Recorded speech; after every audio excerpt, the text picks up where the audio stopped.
তেনেধৰণে বিভিন্ন ক্ষেত্ৰত আমাৰ তেখেতে জ্যোতি ককাইদেউ বিষ্ণু ককাইদেউ বুলিলে তেখেতে তেওঁলোকেও তেওঁক মৰম দিছে আৰু তেওঁলোকৰ আজ্ঞা তেওঁ শিৰোধাৰ্য কৰি অসমীয়া জাতীয় জীৱনৰ কাৰণে বহুতখিনি কাম কৰি গৈছে।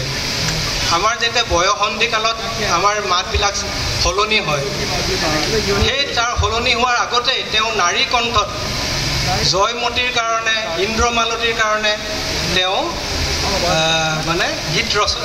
গীত গাইছে। সেই কণ্ঠটো আমি বাণীবদ্ধ ৰূপত পাইছোঁ। তেওঁ কিমান ভাগ্যৱান, তেওঁ যিমান ভাগ্যৱান আমিও ভাগ্যৱান, লগে লগে একেলগে হৈ যাব দুটা কথা। সেইদৰে ইন্দ্ৰমালতী চিনেমাত দ্বিতীয়খন আমাৰ অসমীয়া কথাছবিত তেখেতে এটা গৰখীয়া ল'ৰাৰ অভিনয় কৰিবলৈ পাইছিল ভূপেন হাজৰিকা, আৰু সেই ইন্দ্ৰমালতীৰ কাৰণে তেওঁ এটা গীতো লিখিছিল।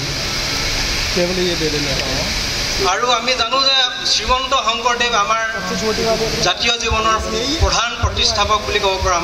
আমাৰ শংকৰদেৱৰ কথা আমি যদি এক মিনিটৰ কাৰণেও পাহৰোঁ, সেই সময়ত আমাৰ অসমীয়া আমাৰ যিটো ধাৰণা সেইটো সম্পূৰ্ণ নহ'ব। তেখেতে 12 বছৰ বয়সত শিক্ষা জীৱন আৰম্ভ কৰিছিল শ্ৰীমন্ত শংকৰদেৱ। সেইটো আমাৰ ভূপেন হাজৰিকাদেৱক ঘৰতে তেখেতে একদম সৰুৰ পৰা তেওঁৰ শিক্ষা আৰম্ভ হৈছে। প্ৰথম 3য় শ্ৰেণীলৈকে তেওঁ ঘৰতে পঢ়িলে। শ্ৰেণীৰ পৰাহে তেওঁ বিদ্যালয়ত যিবিলাক বিদ্যালয়লৈ গৈছে। আৰু 11 বছৰ বয়সত তেখেতে জীৱনৰ প্ৰথম গীতটো লিখিছে। সেই গীতটো হ'ল শ্ৰীমন্ত শংকৰদেৱক লৈ লিখা।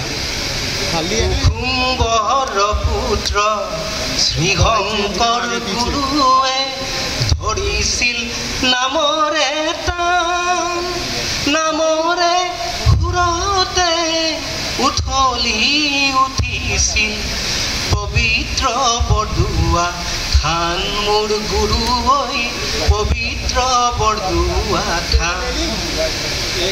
গীত ৰচনাৰ এই শুভাৰম্ভ। আৰু দ্বিতীয়টো গীত, এইটো এটা অগ্নিস্ফুলিংগ, অগ্নিযুগৰ ফিৰিঙতি মই নতুন অসম গঢ়িম। এটা ডাঙৰ ধাৰণা, তেওঁ অৱধাৰণা এটা আনি দিলে যে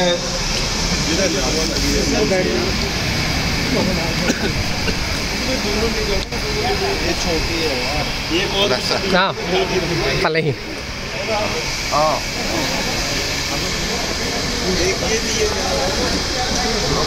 আমাৰ মাজত উপস্থিত হৈছেহি কেন্দ্ৰীয় মন্ত্ৰী ডাঙৰীয়া সোণোৱাল দেৱ, তেখেতকো মই নমস্কাৰ জনাইছোঁ। আজি এই পবিত্ৰ দিনত আপোনালোকক আগত দুআষাৰ ক'বলৈ পাই মই নিজকে অতি ভাগ্যৱান বুলি ভাবিছোঁ। আৰু এই সংগীত সাগৰ, তেখেতৰ সংগীতৰ কথা কৈ থাকিলে শেষ নহ'ব, কিন্তু তেখেতৰ যিটো গদ্য ৰচনা, তেওঁ গীতৰ মাজে মাজে যিবিলাক কথা কয় সেইবিলাকো এটা মুকুতা মণিৰ নিচিনা কথা।